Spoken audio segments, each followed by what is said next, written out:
Kitab Markus. Inilah permulaan Injil tentang Yesus Kristus, Anak Allah.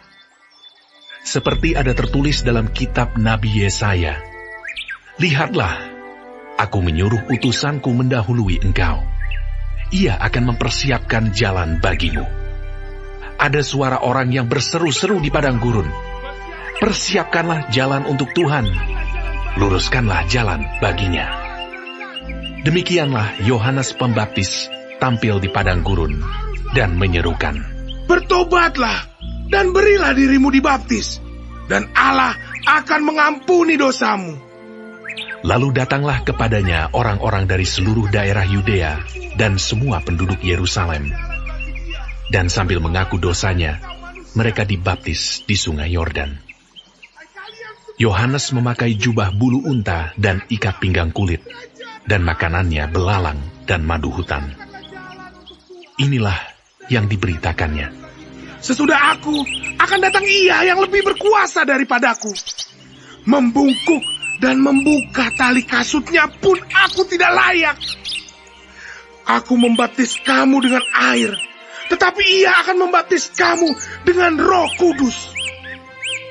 Pada waktu itu, datanglah Yesus dari Nazaret di tanah Galilea, dan Ia dibaptis di sungai Yordan oleh Yohanes. Pada saat Ia keluar dari air, Ia melihat langit terkoyak, dan roh seperti burung merpati turun ke atasnya. Lalu terdengarlah suara dari sorga, "Engkaulah anakku yang kukasihi, kepadamulah aku berkenan." Segera sesudah itu, roh memimpin Dia ke padang gurun. Di padang gurun itu, Ia tinggal 40 hari lamanya, dicobai oleh iblis. Ia berada di sana di antara binatang-binatang liar, dan malaikat-malaikat melayani Dia. Sesudah Yohanes ditangkap, datanglah Yesus ke Galilea memberitakan Injil Allah. Katanya, "Waktunya telah genap.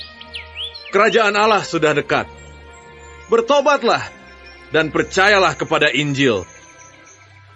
Ketika Yesus sedang berjalan menyusur danau Galilea, Ia melihat Simon dan Andreas, saudara Simon. Mereka sedang menebarkan jala di danau, sebab mereka penjala ikan. Yesus berkata kepada mereka, "Mari, ikutlah aku, dan kamu akan kujadikan penjala manusia." Lalu mereka pun segera meninggalkan jalannya dan mengikuti Dia. Dan setelah Yesus meneruskan perjalanannya sedikit lagi, dilihatnya Yakobus, anak Zebedeus, dan Yohanes saudaranya sedang membereskan jala di dalam perahu. Yesus segera memanggil mereka, dan mereka meninggalkan ayahnya Zebedeus di dalam perahu bersama orang-orang upahannya, lalu mengikuti Dia. Mereka tiba di Kapernaum. Setelah hari Sabat mulai, Yesus segera masuk ke dalam rumah ibadat dan mengajar. Mereka takjub mendengar pengajarannya, sebab Ia mengajar mereka sebagai orang yang berkuasa, tidak seperti ahli-ahli Taurat. Pada waktu itu, di dalam rumah ibadat itu, ada seorang yang kerasukan roh jahat.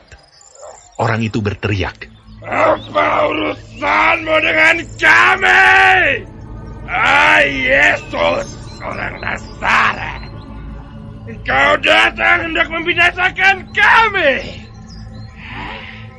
Aku tahu siapa engkau, yang kudus dari Allah." Tetapi Yesus menghardiknya, katanya, "Diam!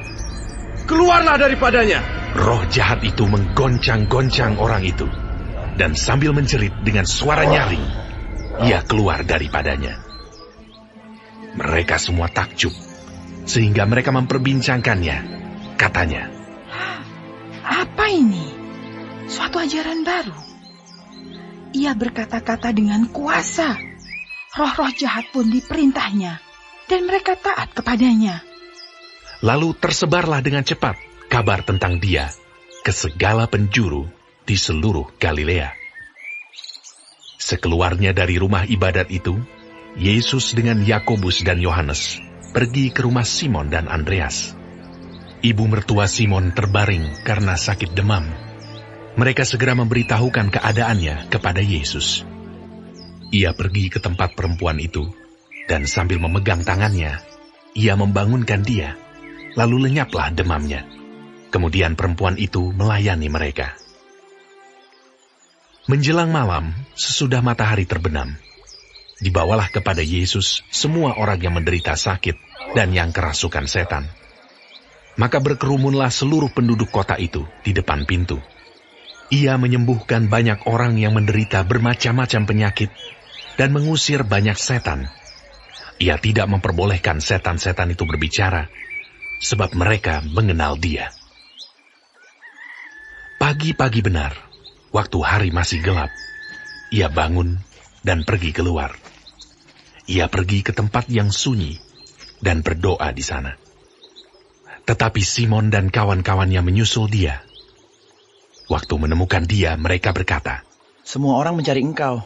Jawabnya, Marilah kita pergi ke tempat lain, ke kota-kota yang berdekatan, supaya di sana juga aku memberitakan Injil, karena untuk itu aku telah datang. lalu pergilah ia ke seluruh Galilea dan memberitakan Injil dalam rumah-rumah ibadat mereka dan mengusir setan-setan. Seorang yang sakit kusta datang kepada Yesus, dan sambil berlutut di hadapannya, ia memohon bantuannya. Katanya, "Kalau engkau mau, engkau dapat mentahirkan aku." maka tergeraklah hatinya oleh belas kasihan. Lalu ia mengulurkan tangannya, menjamah orang itu, dan berkata kepadanya, Aku mau, jadilah engkau tahir. Seketika itu juga, lenyaplah penyakit kusta orang itu, dan ia menjadi tahir.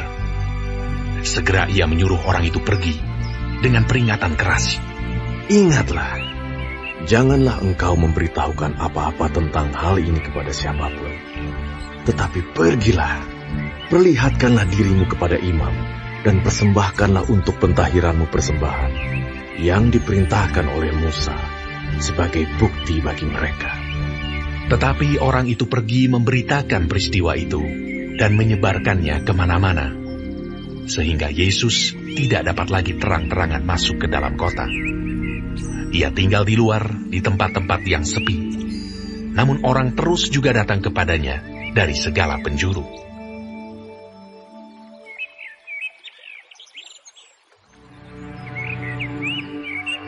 Kemudian sesudah lewat beberapa hari, waktu Yesus datang lagi ke Kapernaum, tersiarlah kabar bahwa ia ada di rumah.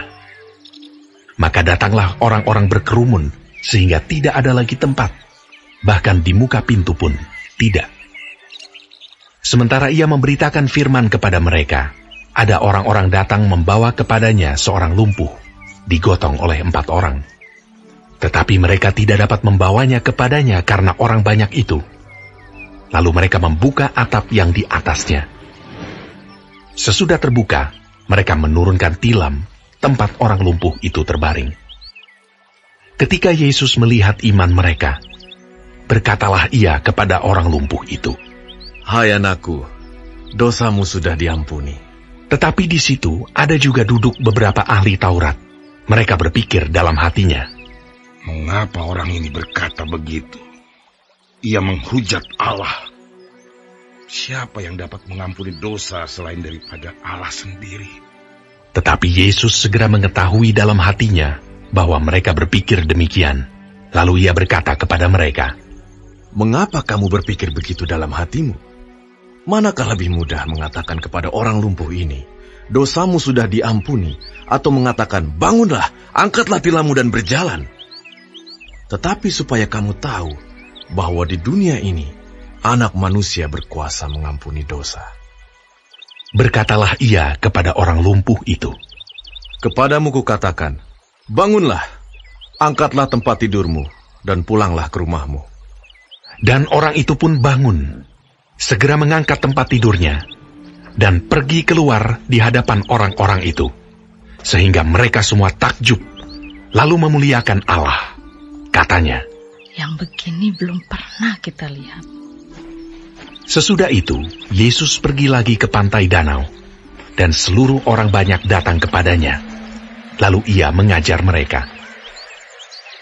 Kemudian ketika ia berjalan lewat di situ, ia melihat Lewi, anak Alfeus, duduk di rumah cukai. Lalu ia berkata kepadanya, "Ikutlah aku." Maka berdirilah Lewi, lalu mengikuti dia. Kemudian ketika Yesus makan di rumah orang itu, banyak pemungut cukai dan orang berdosa makan bersama-sama dengan dia dan murid-muridnya, sebab banyak orang yang mengikuti dia. Pada waktu ahli-ahli Taurat dari golongan Farisi melihat bahwa ia makan dengan pemungut cukai dan orang berdosa itu, berkatalah mereka kepada murid-muridnya, "Mengapa ia makan bersama-sama dengan pemungut cukai dan orang berdosa?" Yesus mendengarnya dan berkata kepada mereka, Bukan orang sehat yang memerlukan tabib, tetapi orang sakit. Aku datang bukan untuk memanggil orang benar, melainkan orang berdosa. Pada suatu kali ketika murid-murid Yohanes dan orang-orang Farisi sedang berpuasa, datanglah orang-orang dan mengatakan kepada Yesus, "Mengapa murid-murid Yohanes dan murid-murid orang Farisi berpuasa, tetapi murid-muridmu tidak?" Jawab Yesus kepada mereka, Dapatkah sahabat-sahabat mempelai laki-laki berpuasa, sedang mempelai itu bersama mereka? Selama mempelai itu bersama mereka, mereka tidak dapat berpuasa. Tetapi waktunya akan datang mempelai itu diambil dari mereka, dan pada waktu itulah mereka akan berpuasa. Tidak seorang pun menambalkan secarik kain yang belum susut pada baju yang tua, karena jika demikian, kain penambal itu akan mencabiknya. Yang baru mencabik yang tua, lalu makin besarlah koyaknya. Demikian juga tidak seorang pun mengisikan anggur yang baru ke dalam kantong kulit yang tua, karena jika demikian, anggur itu akan mengoyakkan kantong itu, sehingga anggur itu dan kantongnya dua-duanya terbuang. Tetapi anggur yang baru hendaknya disimpan dalam kantong yang baru pula. Pada suatu kali, pada hari Sabat, Yesus berjalan di ladang gandum, dan sementara berjalan murid-muridnya memetik bulir gandum. Maka kata orang-orang Farisi kepadanya, "Lihat, mengapa mereka berbuat sesuatu yang tidak diperbolehkan pada hari Sabat?" Jawabnya kepada mereka, Belum pernahkah kamu baca apa yang dilakukan Daud ketika ia dan mereka yang mengikutinya kekurangan dan kelaparan? Bagaimana ia masuk ke dalam rumah Allah waktu Abiatar menjabat sebagai imam besar, lalu makan roti sajian itu yang tidak boleh dimakan kecuali oleh imam-imam, dan memberinya juga kepada pengikut-pengikutnya. Lalu kata Yesus kepada mereka, Hari Sabat diadakan untuk manusia, dan bukan manusia untuk hari Sabat. Jadi anak manusia adalah juga Tuhan atas hari Sabat. Kemudian Yesus masuk lagi ke rumah ibadat. Di situ ada seorang yang mati sebelah tangannya. Mereka mengamat-amati Yesus kalau-kalau ia menyembuhkan orang itu pada hari Sabat, supaya mereka dapat mempersalahkan dia. Kata Yesus kepada orang yang mati sebelah tangannya itu, Mari, berdirilah di tengah. Kemudian katanya kepada mereka, Manakah yang diperbolehkan pada hari Sabat? Berbuat baik atau berbuat jahat? Menyelamatkan nyawa orang atau membunuh orang? Tetapi mereka itu diam saja. Ia berduka cita karena kedegilan mereka, dan dengan marah ia memandang sekelilingnya kepada mereka. Lalu ia berkata kepada orang itu, Ulurkanlah tanganmu. Dan ia mengulurkannya, maka sembuhlah tangannya itu. Lalu keluarlah orang-orang Farisi dan segera bersekongkol dengan orang-orang Herodian untuk membunuh dia. Kemudian Yesus dengan murid-muridnya menyingkir ke danau, dan banyak orang dari Galilea mengikutinya, juga dari Yudea, dari Yerusalem, dari Idumea, dari seberang Yordan, dan dari daerah Tirus dan Sidon datang banyak orang kepadanya, sesudah mereka mendengar segala yang dilakukannya. Ia menyuruh murid-muridnya menyediakan sebuah perahu baginya karena orang banyak itu, supaya mereka jangan sampai menghimpitnya. Sebab ia menyembuhkan banyak orang, sehingga semua penderita penyakit berdesak-desakan kepadanya, hendak menjamahnya. Bila mana roh-roh jahat melihat dia, mereka jatuh tersungkur di hadapannya dan berteriak, Engkaulah anak Allah! Tetapi ia dengan keras melarang mereka memberitahukan siapa dia. Kemudian naiklah Yesus ke atas bukit. Ia memanggil orang-orang yang dikehendakinya, dan mereka pun datang kepadanya. Ia menetapkan 12 orang untuk menyertai dia, dan untuk diutusnya memberitakan Injil, dan diberinya kuasa untuk mengusir setan. Ke-12 orang yang ditetapkannya itu ialah Simon yang diberinya nama Petrus, Yakobus anak Zebedeus, dan Yohanes saudara Yakobus, yang keduanya diberinya nama Boanerges, yang berarti anak-anak guru. Selanjutnya Andreas, Filipus, Bartolomeus, Matius, Thomas, Yakobus anak Alfeus, Tadeus, Simon orang Zelot, dan Yudas Iskariot yang mengkhianati dia. Kemudian Yesus masuk ke sebuah rumah. Maka datanglah orang banyak berkerumun pula, sehingga makan pun mereka tidak dapat. Waktu kaum keluarganya mendengar hal itu, mereka datang hendak mengambil dia, sebab kata mereka, ia tidak waras lagi. Dan ahli-ahli Taurat yang datang dari Yerusalem berkata, Ia kerasukan Beelzebul. Dan dengan penghulu setan, ia mengusir setan. Yesus memanggil mereka, lalu berkata kepada mereka dalam perumpamaan, Bagaimana iblis dapat mengusir iblis? Kalau suatu kerajaan terpecah-pecah, kerajaan itu tidak dapat bertahan. Dan jika suatu rumah tangga terpecah-pecah, rumah tangga itu tidak dapat bertahan. Demikianlah juga kalau iblis berontak melawan dirinya sendiri, dan kalau ia terbagi-bagi, ia tidak dapat bertahan, melainkan sudahlah tiba kesudahannya. Tetapi tidak seorang pun dapat memasuki rumah seorang yang kuat untuk merampas harta bendanya, apabila tidak diikatnya dahulu orang kuat itu. Sesudah itu, barulah dapat ia merampok rumah itu.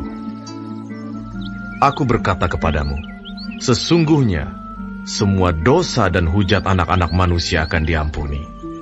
Ya, semua hujat yang mereka ucapkan. Tetapi apabila seorang menghujat Roh Kudus, ia tidak mendapat ampun selama-lamanya, melainkan bersalah karena berbuat dosa kekal. Ia berkata demikian karena mereka katakan bahwa ia kerasukan roh jahat. Lalu datanglah ibu dan saudara-saudara Yesus. Sementara mereka berdiri di luar, mereka menyuruh orang memanggil dia. Ada orang banyak duduk mengelilingi dia. Mereka berkata kepadanya, Lihat, ibu dan saudara-saudaramu ada di luar dan berusaha menemui engkau. Jawab Yesus kepada mereka, Siapa ibuku dan siapa saudara-saudaraku? Ia melihat kepada orang-orang yang duduk di sekelilingnya itu dan berkata, Ini ibuku dan saudara-saudaraku. Barang siapa melakukan kehendak Allah, dialah saudaraku laki-laki, dialah saudaraku perempuan, dialah ibuku.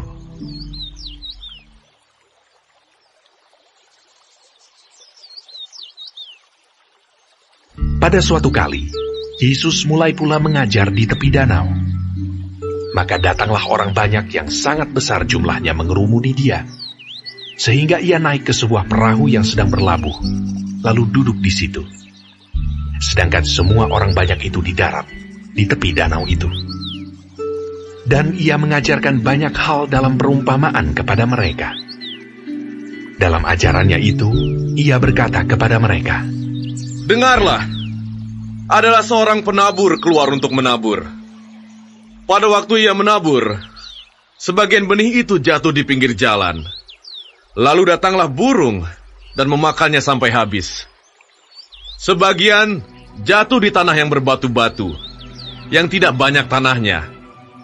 Lalu benih itu pun segera tumbuh karena tanahnya tipis.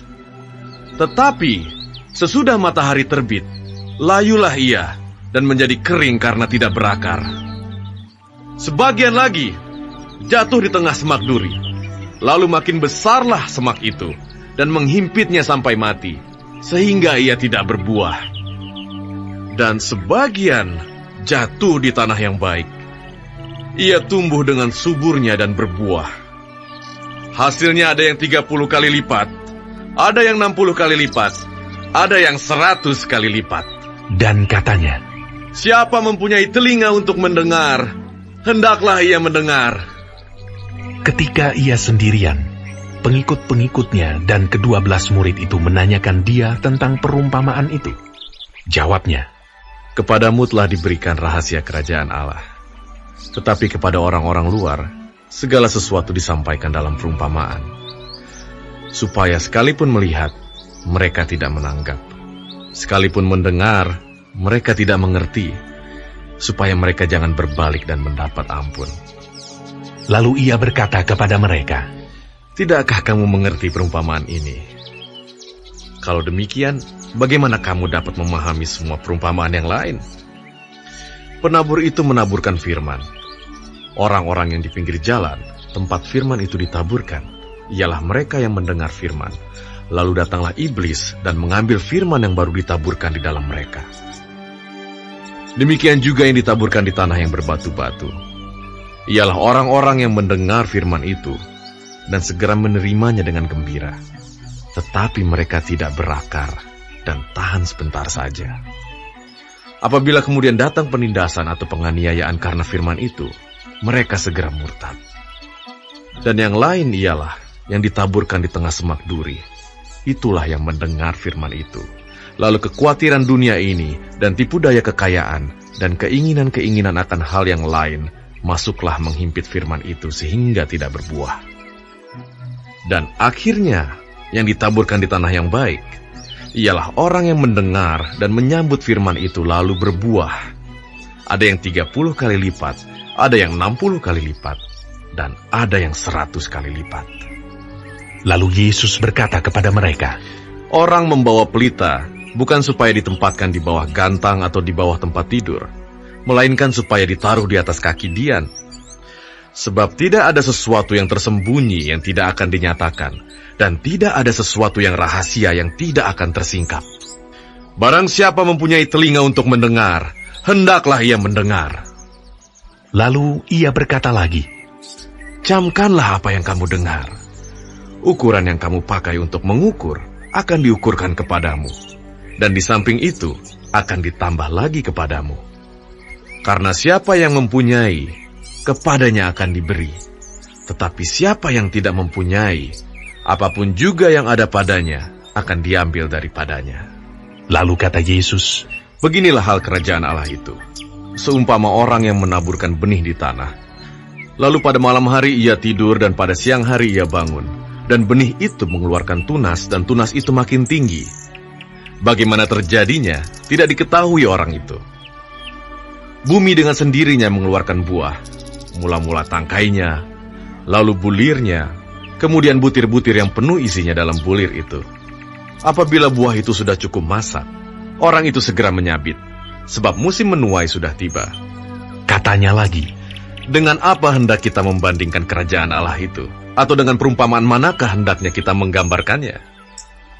Hal kerajaan itu seumpama biji sesawi yang ditaburkan di tanah. Memang, biji itu yang paling kecil daripada segala jenis benih yang ada di bumi.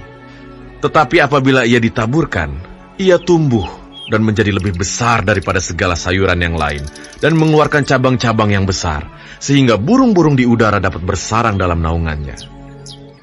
Dalam banyak perumpamaan yang semacam itu, ia memberitakan firman kepada mereka sesuai dengan pengertian mereka. Dan tanpa perumpamaan, ia tidak berkata-kata kepada mereka. Tetapi kepada murid-muridnya, ia menguraikan segala sesuatu secara tersendiri. Pada hari itu, waktu hari sudah petang, Yesus berkata kepada mereka, marilah kita bertolak ke seberang. Mereka meninggalkan orang banyak itu, lalu bertolak, dan membawa Yesus beserta dengan mereka dalam perahu di mana Yesus telah duduk, dan perahu-perahu lain juga menyertai dia. Lalu mengamuklah taufan yang sangat dahsyat, dan ombak menyembur masuk ke dalam perahu, sehingga perahu itu mulai penuh dengan air. Pada waktu itu, Yesus sedang tidur di buritan di sebuah tilam. Maka murid-muridnya membangunkan dia dan berkata kepadanya, Guru, kau tidak peduli kalau kita binasa? Ia pun bangun, menghardik angin itu, dan berkata kepada danau itu, Diam! Tenanglah! Lalu angin itu reda, dan danau itu menjadi teduh sekali. Lalu ia berkata kepada mereka, Mengapa kamu begitu takut? Mengapa kamu tidak percaya? Mereka menjadi sangat takut, dan berkata seorang kepada yang lain, Siapa gerangan orang ini, sehingga angin dan danau pun taat kepadanya?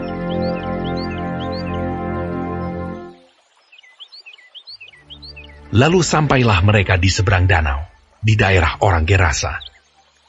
Baru saja Yesus turun dari perahu, datanglah seorang yang kerasukan roh jahat dari pekuburan menemui dia. Orang itu diam di sana, dan tidak ada seorang pun lagi yang sanggup mengikatnya, sekalipun dengan rantai, karena sudah sering ia dibelenggu dan dirantai, tetapi rantainya diputuskannya, dan belenggunya dimusnahkannya, sehingga tidak ada seorang pun yang cukup kuat untuk menjinakkannya. Siang malam ia berkeliaran di pekuburan dan di bukit-bukit sambil berteriak-teriak dan memukuli dirinya dengan batu. Ketika ia melihat Yesus dari jauh, berlarilah ia mendapatkannya lalu menyembahnya. Dan dengan keras ia berteriak, Apa urusanmu dengan aku? Hai Yesus, Anak Allah yang Maha Tinggi! Demi Allah, jangan siksa aku! Karena sebelumnya Yesus mengatakan kepadanya, Hai engkau roh jahat, keluar dari orang ini. Kemudian ia bertanya kepada orang itu, Siapa namamu? Jawabnya, Namaku Legion, karena kami banyak. Ia memohon dengan sangat supaya Yesus jangan mengusir roh-roh itu keluar dari daerah itu. Adalah di sana di lereng bukit sejumlah besar babi sedang mencari makan. Lalu roh-roh itu meminta kepadanya, katanya, Suruhlah kami pindah ke dalam babi-babi itu. Biarkanlah kami memasukinya. Yesus mengabulkan permintaan mereka. Lalu keluarlah roh-roh jahat itu dan memasuki babi-babi itu. Kawanan babi yang kira-kira 2.000 jumlahnya itu terjun dari tepi jurang ke dalam danau dan mati lemas di dalamnya.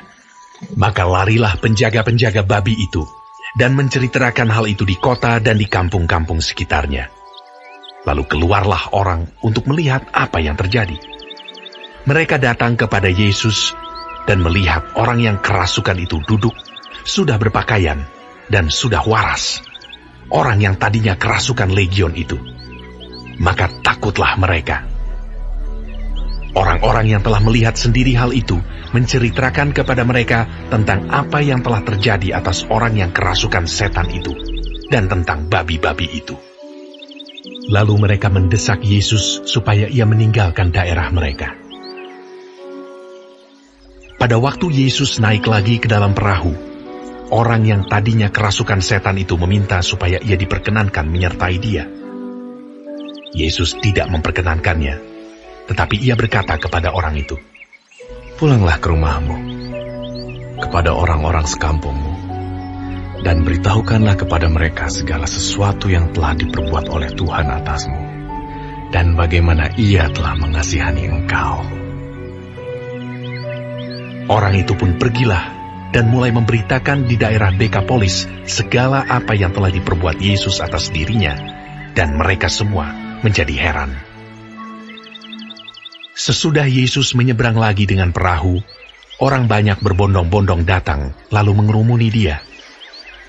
Sedang ia berada di tepi danau, datanglah seorang kepala rumah ibadat yang bernama Yairus. Ketika ia melihat Yesus, tersungkurlah ia di depan kakinya dan memohon dengan sangat kepadanya. Anakku perempuan sedang sakit, hampir mati. Datanglah, kiranya dan letakkanlah tanganmu atasnya, supaya ia selamat dan tetap hidup. Lalu pergilah Yesus dengan orang itu. Orang banyak berbondong-bondong mengikuti dia dan berdesak-desakan di dekatnya. Adalah di situ seorang perempuan yang sudah 12 tahun lamanya menderita pendarahan. Ia telah berulang-ulang diobati oleh berbagai tabib, sehingga telah dihabiskannya semua yang ada padanya. Namun sama sekali tidak ada faedahnya. Malah sebaliknya, keadaannya makin memburuk. Dia sudah mendengar berita-berita tentang Yesus, maka di tengah-tengah orang banyak itu, ia mendekati Yesus dari belakang dan menjamah jubahnya. Sebab katanya, asal ku jamah saja jubahnya, aku akan sembuh. Seketika itu juga, berhentilah pendarahannya, dan ia merasa bahwa badannya sudah sembuh dari penyakitnya. Pada ketika itu juga, Yesus mengetahui bahwa ada tenaga yang keluar dari dirinya. Lalu ia berpaling di tengah orang banyak dan bertanya, "Siapa yang menjamah jubahku?" Murid-muridnya menjawab, "Engkau melihat bagaimana orang-orang ini berdesak-desakan dekatmu, dan engkau bertanya siapa yang menjamah aku." Lalu ia memandang sekelilingnya untuk melihat siapa yang telah melakukan hal itu. Perempuan itu yang menjadi takut dan gemetar ketika mengetahui apa yang telah terjadi atas dirinya, tampil dan tersungkur di depan Yesus, dan dengan tulus memberitahukan segala sesuatu kepadanya. Maka katanya kepada perempuan itu, "Hai anakku, imanmu telah menyelamatkan engkau. Pergilah dengan selamat, dan sembuhlah dari penyakitmu." Ketika Yesus masih berbicara, datanglah orang dari keluarga kepala rumah ibadat itu, dan berkata, "Anakmu sudah mati. Apa perlunya lagi engkau menyusah-nyusahkan guru?" Tetapi Yesus tidak menghiraukan perkataan mereka, dan berkata kepada kepala rumah ibadat, "Jangan takut, percaya saja." Lalu Yesus tidak memperbolehkan seorang pun ikut serta, kecuali Petrus, Yakobus, dan Yohanes, saudara Yakobus. Mereka tiba di rumah kepala rumah ibadat, dan di sana dilihatnya orang-orang ribut, menangis, dan meratap dengan suara nyaring. Sesudah ia masuk, ia berkata kepada orang-orang itu, "Mengapa kamu ribut dan menangis? Anak ini tidak mati, tetapi tidur." Tetapi mereka menertawakan dia. Maka diusirnya semua orang itu. Lalu dibawanya ayah dan ibu anak itu, dan mereka yang bersama-sama dengan dia, masuk ke kamar anak itu. Lalu dipegangnya tangan anak itu. Katanya, "Talita kum," yang berarti, "Hai anak, aku berkata kepadamu, bangunlah." Seketika itu juga anak itu bangkit berdiri dan berjalan, sebab umurnya sudah 12 tahun. Semua orang yang hadir sangat takjub. Dengan sangat ia berpesan kepada mereka, supaya jangan seorang pun mengetahui hal itu. Lalu ia menyuruh mereka memberi anak itu makan. Kemudian Yesus berangkat dari situ dan tiba di tempat asalnya, sedang murid-muridnya mengikuti dia. Pada hari Sabat, ia mulai mengajar di rumah ibadat, dan jemaat yang besar takjub ketika mendengar dia, dan mereka berkata, "Dari mana diperolehnya semuanya itu? Hikmat apa pulakah yang diberikan kepadanya?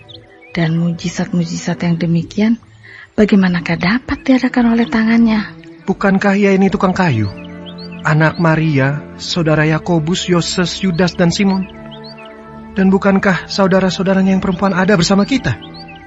Lalu mereka kecewa dan menolak dia. Maka Yesus berkata kepada mereka, "Seorang nabi dihormati di mana-mana, kecuali di tempat asalnya sendiri, di antara kaum keluarganya dan di rumahnya." Ia tidak dapat mengadakan satu mujizat pun di sana, kecuali menyembuhkan beberapa orang sakit dengan meletakkan tangannya atas mereka. Ia merasa heran atas ketidakpercayaan mereka.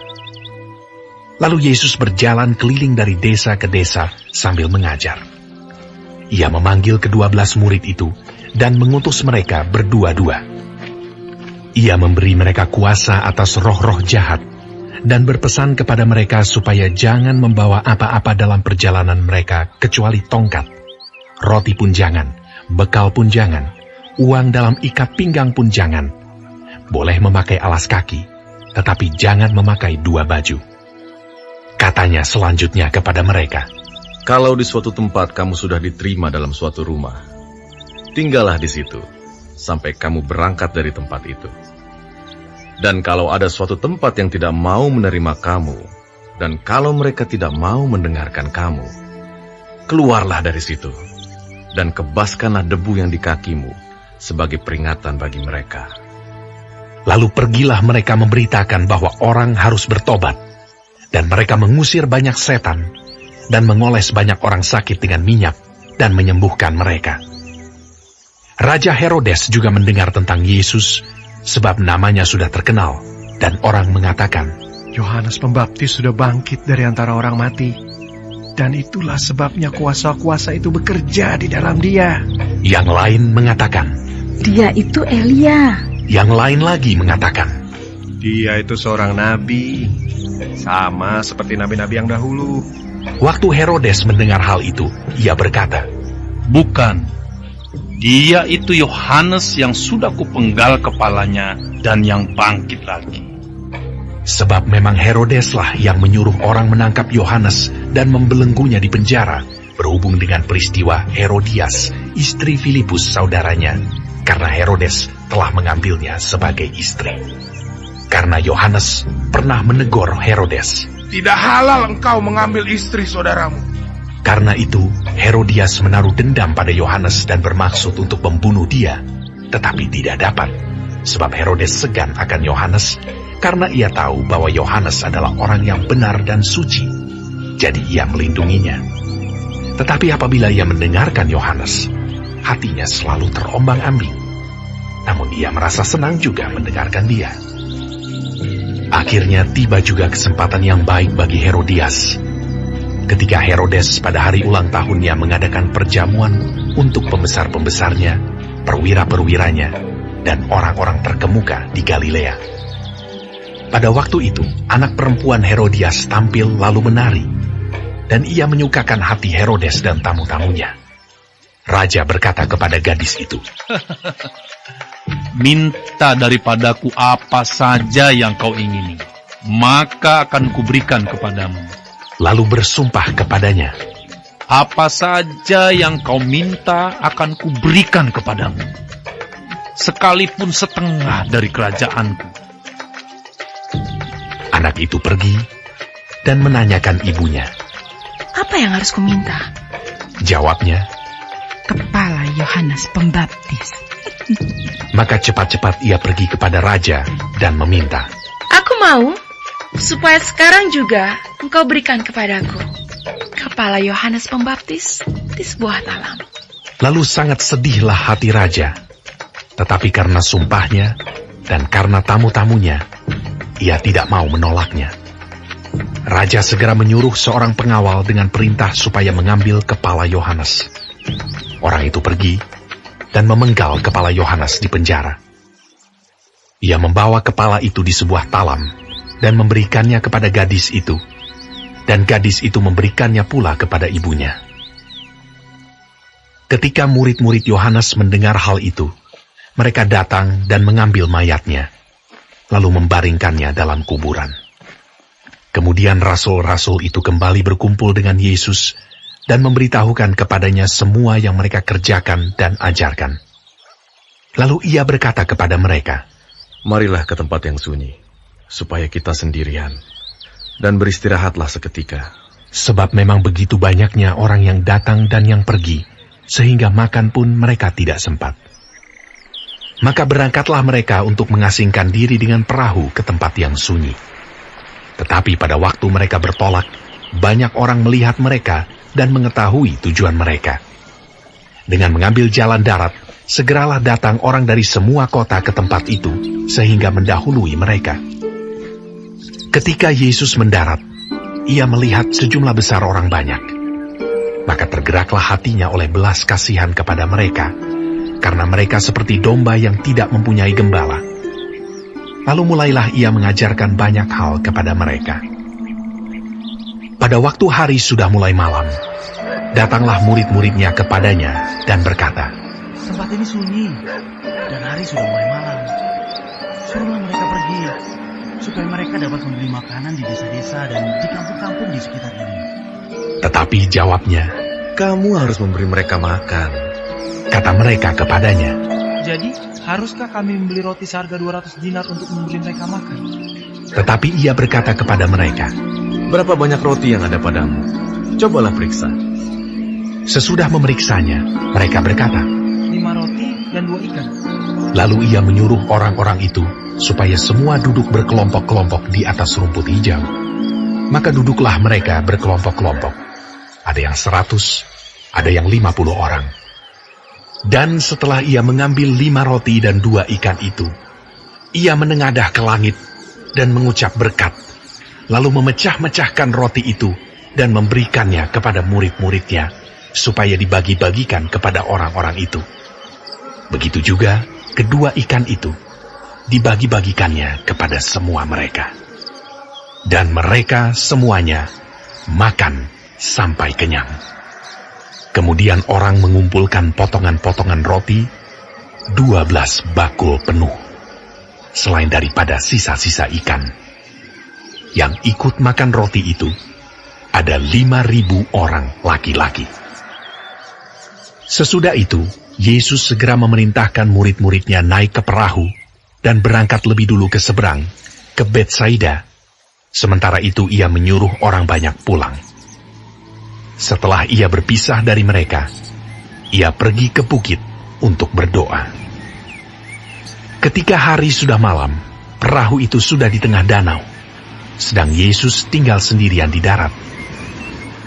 Ketika ia melihat betapa payahnya mereka mendayung karena angin sakal, maka kira-kira jam 3 malam ia datang kepada mereka, berjalan di atas air, dan ia hendak melewati mereka. Ketika mereka melihat dia berjalan di atas air, mereka mengira bahwa ia adalah hantu. Lalu mereka berteriak-teriak, sebab mereka semua melihat dia, dan mereka pun sangat terkejut. Tetapi segera ia berkata kepada mereka, Tenanglah, aku ini, jangan takut. Lalu ia naik ke perahu mendapatkan mereka, dan angin pun redalah.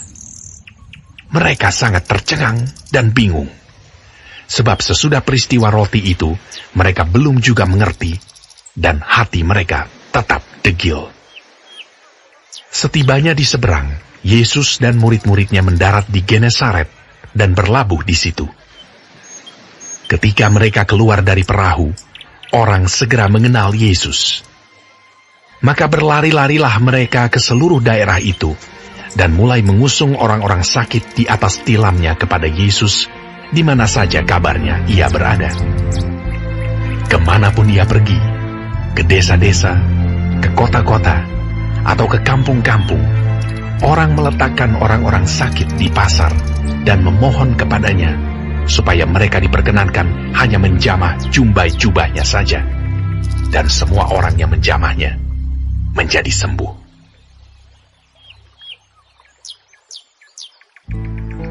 Pada suatu kali, serombongan orang Farisi dan beberapa ahli Taurat dari Yerusalem datang menemui Yesus. Mereka melihat bahwa beberapa orang muridnya makan dengan tangan najis, yaitu dengan tangan yang tidak dibasuh. Sebab orang-orang Farisi, seperti orang-orang Yahudi lainnya, tidak makan kalau tidak melakukan pembasuhan tangan lebih dulu, karena mereka berpegang pada adat istiadat nenek moyang mereka. Dan kalau pulang dari pasar, mereka juga tidak makan kalau tidak lebih dahulu membersihkan dirinya. Banyak warisan lain lagi yang mereka pegang, umpamanya hal mencuci cawan, kendi, dan perkakas-perkakas tembaga. Karena itu, orang-orang Farisi dan ahli-ahli Taurat itu bertanya kepadanya, Mengapa murid-muridmu tidak hidup menurut adat istiadat nenek moyang kita, tetapi makan dengan tangan najis? Jawabnya kepada mereka, Benarlah nubuat Yesaya tentang kamu, hai orang-orang munafik. Sebab ada tertulis, bangsa ini memuliakan aku dengan bibirnya, padahal hatinya jauh daripadaku. Percuma mereka beribadah kepadaku, sedangkan ajaran yang mereka ajarkan ialah perintah manusia. Perintah Allah kamu abaikan untuk berpegang pada adat istiadat manusia.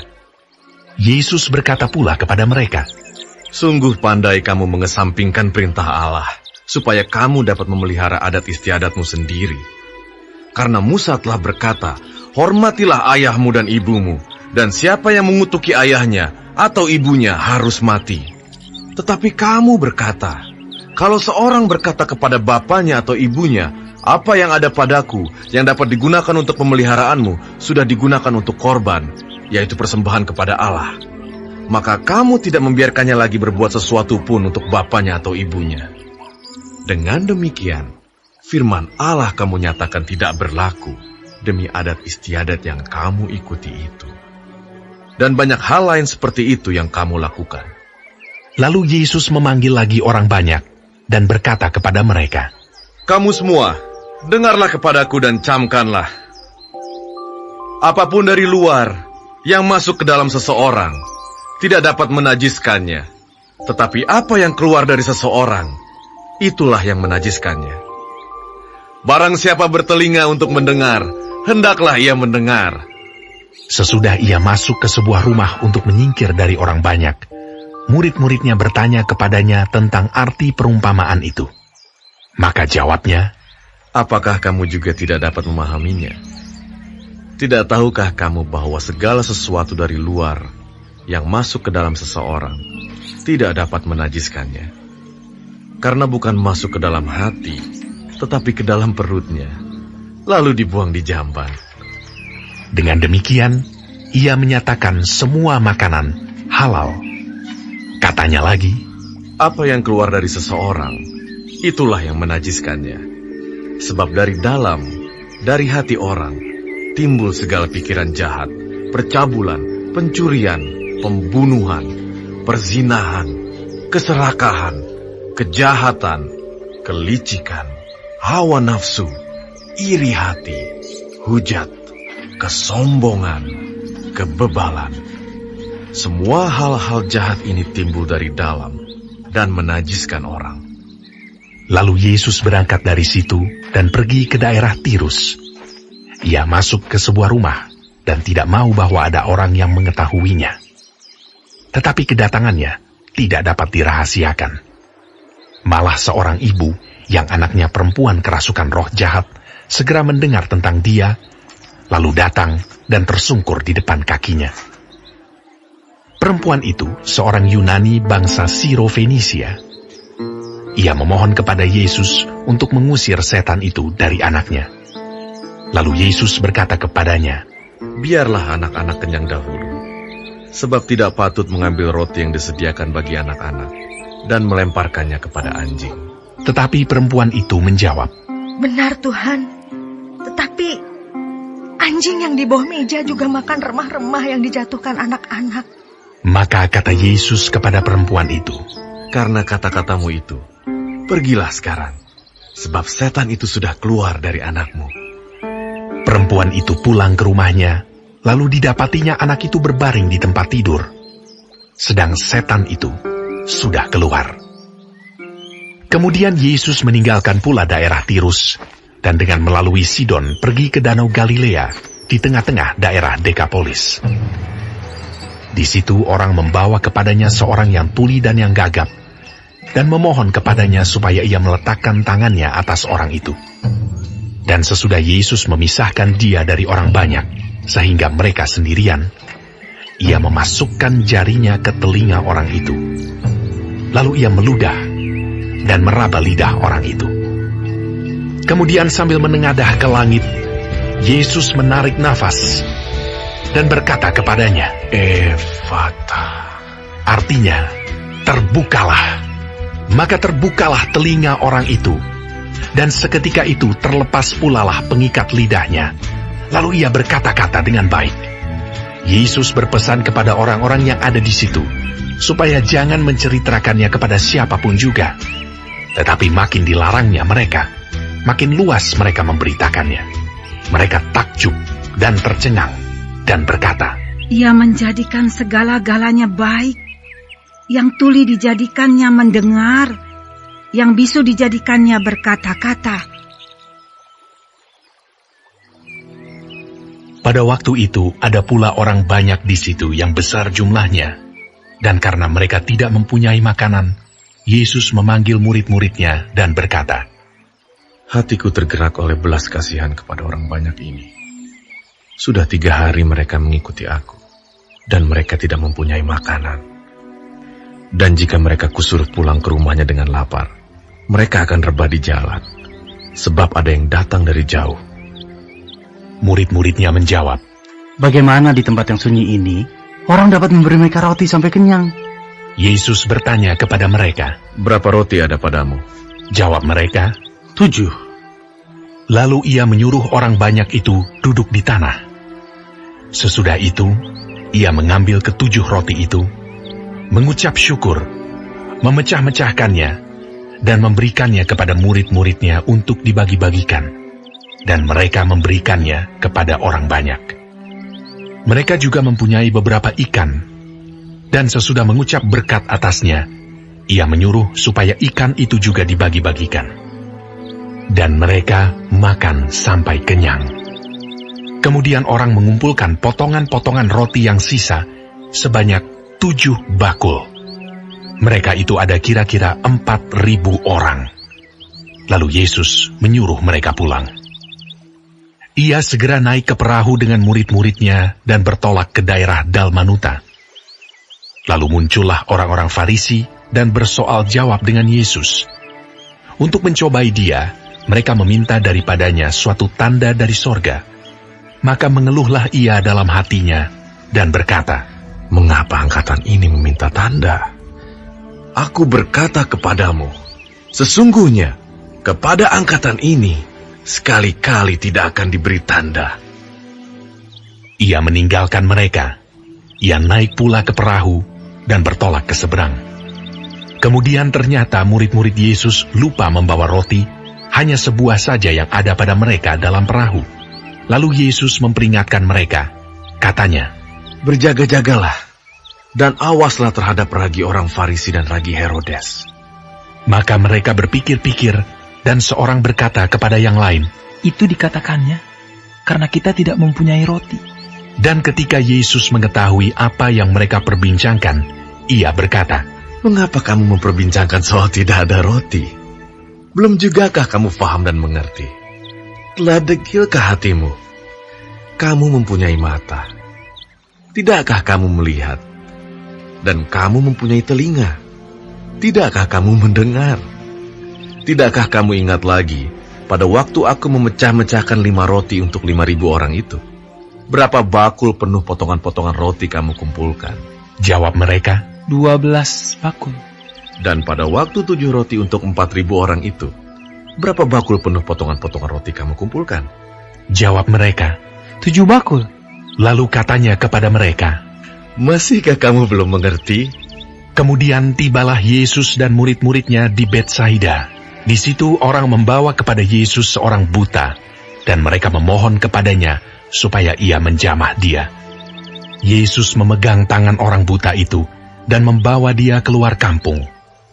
Lalu ia meludahi mata orang itu dan meletakkan tangannya atasnya dan bertanya, "Sudahkah kau lihat sesuatu?" Orang itu memandang ke depan, lalu berkata, "Aku melihat orang, sebab melihat mereka berjalan-jalan. Tetapi tampaknya seperti pohon-pohon." Yesus meletakkan lagi tangannya pada mata orang itu. Maka orang itu sungguh-sungguh melihat dan telah sembuh, sehingga ia dapat melihat segala sesuatu dengan jelas.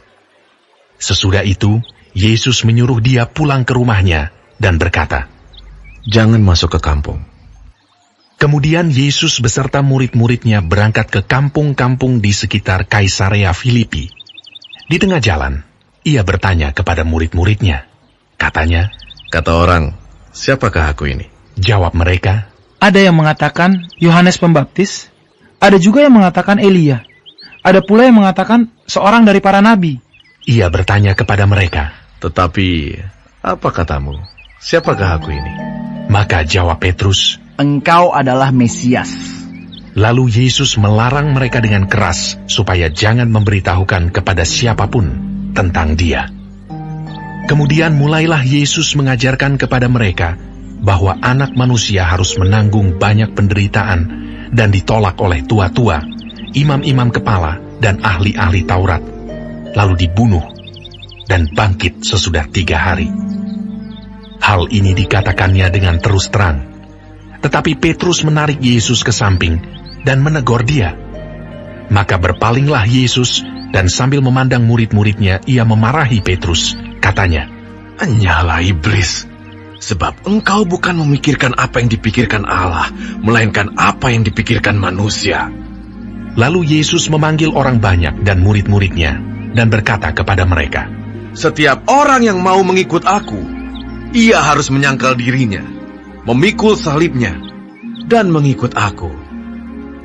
Karena siapa yang mau menyelamatkan nyawanya, ia akan kehilangan nyawanya. Tetapi barang siapa kehilangan nyawanya karena aku dan karena Injil, ia akan menyelamatkannya.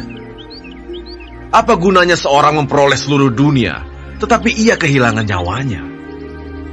Karena apakah yang dapat diberikannya sebagai ganti nyawanya? Sebab barang siapa malu karena aku dan karena perkataanku di tengah-tengah angkatan yang tidak setia dan berdosa ini, Anak Manusia pun akan malu karena orang itu, apabila ia datang kelak dalam kemuliaan Bapanya diiringi malaikat-malaikat kudus."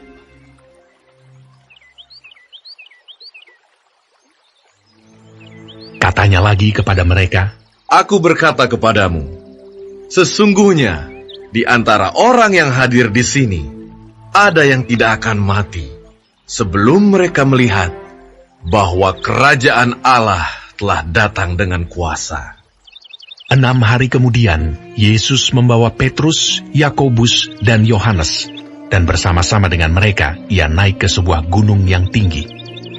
Di situ mereka sendirian saja. Lalu Yesus berubah rupa di depan mata mereka, dan pakaiannya sangat putih berkilat-kilat. Tidak ada seorang pun di dunia ini yang dapat mengelantang pakaian seperti itu. Maka nampaklah kepada mereka Elia bersama dengan Musa. Keduanya sedang berbicara dengan Yesus. Kata Petrus kepada Yesus, "Rabi, betapa bahagianya kami berada di tempat ini. Baiklah kami dirikan sekarang 3 kemah. 1 untuk engkau, 1 untuk Musa, dan 1 untuk Elia." Ia berkata demikian sebab tidak tahu apa yang harus dikatakannya, karena mereka sangat ketakutan. Maka datanglah awan menaungi mereka, dan dari dalam awan itu terdengar suara, "Inilah anak yang kukasihi, dengarkanlah dia." Dan sekonyong-konyong waktu mereka memandang sekeliling mereka, mereka tidak melihat seorang pun lagi bersama mereka, kecuali Yesus seorang diri.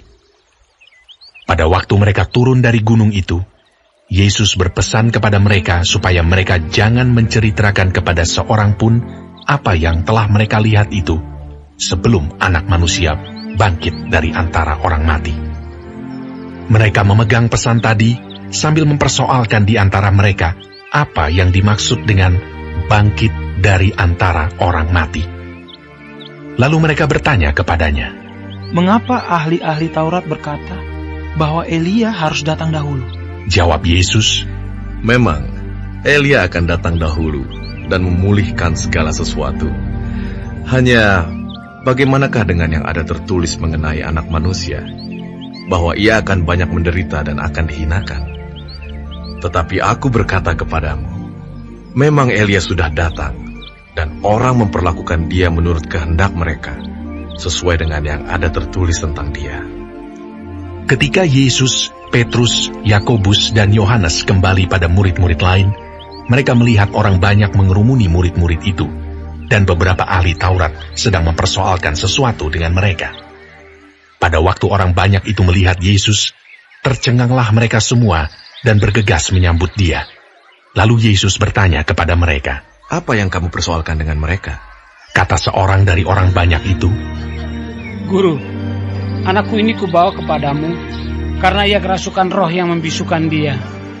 Dan setiap kali roh itu menyerang dia, roh itu membantingkannya ke tanah. Lalu mulutnya berbusa, giginya bekertakan, dan tubuhnya menjadi kejang. Aku sudah meminta kepada murid-muridmu supaya mereka mengusir roh itu, tapi mereka tidak dapat. Maka kata Yesus kepada mereka, "Hai kamu angkatan yang tidak percaya, berapa lama lagi aku harus tinggal di antara kamu? Berapa lama lagi aku harus sabar terhadap kamu? Bawalah anak itu kemari." Lalu mereka membawanya kepadanya. Waktu roh itu melihat Yesus, anak itu segera digoncang-goncangnya, dan anak itu terpelanting ke tanah dan terguling-guling, sedang mulutnya berbusa. Lalu Yesus bertanya kepada ayah anak itu, "Sudah berapa lama ia mengalami ini?"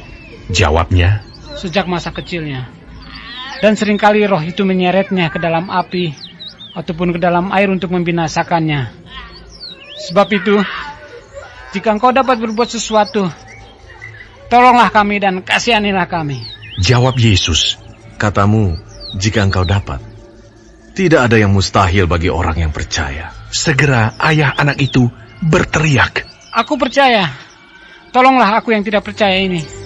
Ketika Yesus melihat orang banyak makin datang berkerumun, ia menegur roh jahat itu dengan keras. Katanya, "Hai kau roh yang menyebabkan orang menjadi bisu dan tuli, aku memerintahkan engkau, keluarlah daripada anak ini dan jangan memasukinya lagi." Lalu keluarlah roh itu sambil berteriak dan menggoncang-goncang anak itu dengan hebatnya. Anak itu kelihatannya seperti orang mati, sehingga banyak orang yang berkata, "Ia sudah mati." Tetapi Yesus memegang tangan anak itu dan membangunkannya, lalu ia bangkit sendiri. Ketika Yesus sudah di rumah dan murid-muridnya sendirian dengan dia, bertanyalah mereka, "Mengapa kami tidak dapat mengusir roh itu?"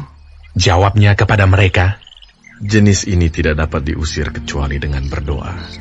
Yesus dan murid-muridnya berangkat dari situ dan melewati Galilea. Dan Yesus tidak mau hal itu diketahui orang, sebab ia sedang mengajar murid-muridnya.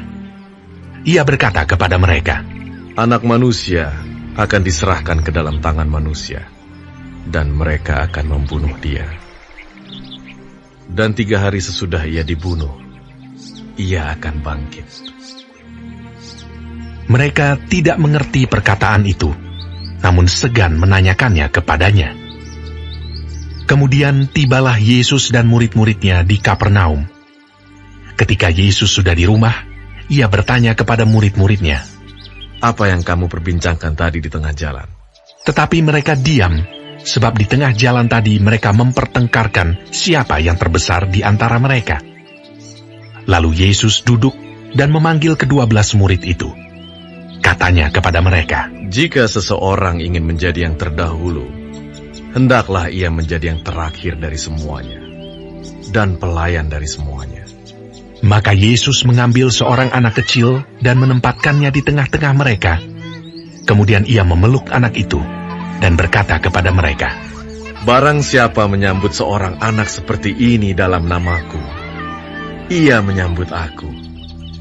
Dan barang siapa menyambut aku, bukan aku yang disambutnya, tetapi dia yang mengutus aku."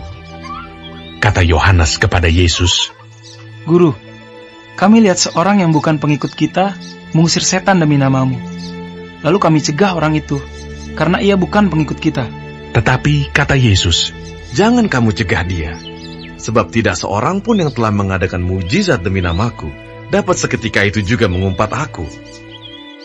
Barang siapa tidak melawan kita, ia ada di pihak kita. Aku berkata kepadamu, sesungguhnya, barang siapa memberi kamu minum secangkir air, oleh karena kamu adalah pengikut Kristus, ia tidak akan kehilangan upahnya. Barang siapa menyesatkan salah satu dari anak-anak kecil yang percaya ini, lebih baik baginya jika sebuah batu kilangan diikatkan pada lehernya, lalu ia dibuang ke dalam laut. Dan jika tanganmu menyesatkan engkau, penggalah, karena lebih baik engkau masuk ke dalam hidup dengan tangan kudung, daripada dengan utuh kedua tanganmu dibuang ke dalam neraka, ke dalam api yang tak terpadamkan. Di tempat itu, ulatnya tidak akan mati, dan apinya tidak akan padam. Dan jika kakimu menyesatkan engkau, penggallah, karena lebih baik engkau masuk ke dalam hidup dengan timpang, daripada dengan utuh kedua kakimu dicampakkan ke dalam neraka. Di tempat itu, ulatnya tidak akan mati, dan apinya tidak akan padam.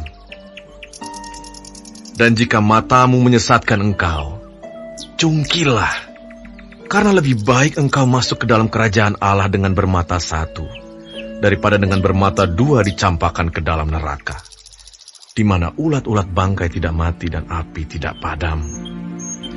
Karena setiap orang akan digarami dengan api. Garam memang baik, tetapi jika garam menjadi hambar, dengan apakah kamu mengasinkannya? Hendaklah kamu selalu mempunyai garam dalam dirimu, dan selalu hidup berdamai yang seorang dengan yang lain.